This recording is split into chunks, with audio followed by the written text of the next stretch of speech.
Well, folks, it's that time of year.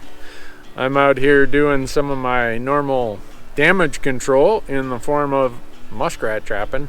I have to give you the disclaimer that this is probably going to be crappy footage, crappy video, and crappy audio because, we're under right now these requests for social distancing or separation. So it's just me. Tag along. I'm going to give you a little bit of natural history about muskrats. Damage they do, how you can manage them, how you trap them, what you do with them when you trap them, and then step by step of how you take care of them. Here is where muskrats, you can see their little claw marks right here. These muskrats are digging away at this bank and they're eating these roots right here. And they're just kind of working their way up here. You see what happens? The roots die because they've been eaten from the bottom. You come down the bank here a little ways and you see how all of this is now just a big sloughed off face, and it's a really shallow bench here. Well, that's not good for the fish, not good for the waterfowl. The waterfowl can easily get trapped up against this by predators, whether airborne or mink or stuff like that.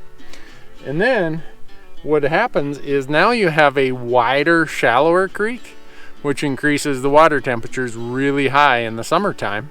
And we all know that high water temperatures are not favorable to fish like trout. And it's just erosion. It creates a more silted water, lower water quality.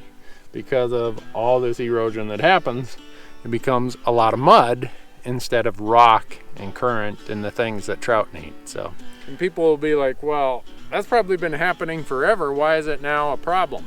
Well, it might have been happening forever, but the problem of today's world is with all this human development, cities, highways, agriculture, big disruptions of the landscape, what we end up with are the dispersal we used to have of muskrats and other species is not what it used to be. So now in Montana, in the wintertime, we have a lot of our water freezes, just like it does in other northern climates. And then you have spring creeks like this that don't freeze. And what happens is the muskrats come to these open water areas in ridiculous densities. So the densities in a creek like this compared to what they historically were are super, super high. So what I will do, I'll come here, I'll take a bunch of these muskrats out. Every year I take anywhere from 50 to 100 muskrats out of this creek right here. Because the densities are so high, they just keep digging away at the bank and digging away at the bank, and all of this great conservation work that this landowner did to restore this as a historical trout stream, as great habitat for fish, for muskrats, for waterfowl, for everything, starts deteriorating because the density of muskrats that are forced in here compared to how it used to be before humans showed up is damaging the creek. So the idea isn't to get rid of all the muskrats, it's to keep their numbers lower. The trap kind of goes like this. You run that through there and you set the trap on this little platform here. See that platform? Well, the trap sits up here. The muskrat, the bait will be up here above it. The muskrat is going to come swimming up here, and obviously this jaw of the trap is going to be down. But he comes swimming up here, and when he steps on this, boom, trap springs. He gets excited, he climbs off here, and down he goes. Anytime there's a back eddy like this, and there's a lot of obstructions and debris in the water, muskrats love hanging around on dead stumps, old logs, anything blown down. That's where muskrats are going to be found. So there's this channel that goes in here. They're going to come traveling through, and right at the mouth of the channel we got two traps.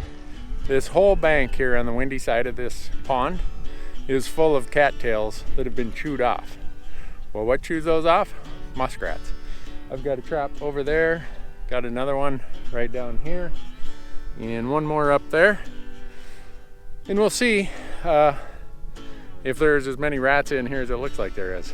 So what you see behind me here is a a deep spot behind a little riffle, and the muskrats see all those trees that are down in the water there, and they love them. Can't resist them. So there's 2 traps here. Then I'm going to go set 2 upstream, because usually a riffle is a shallow, wider spot. Upstream of that and downstream of that are the deeper spots that the muskrats like. Right behind me here you see a little feeder creek. Oh, they're just magnets. So where the mouth of that creek meets this bigger creek, I'm going to go set 3 traps over there, 1 on each side and 1 right in the middle. You look at that and you quickly see how muskrats can be pretty damaging little fellas. It doesn't take much for them to spend a whole winter in here. You get 20 of them augering on the bank like this, and they'll do a lot of damage. A lot of people ask me, why do you use carrots for bait? Well, muskrats are rodents.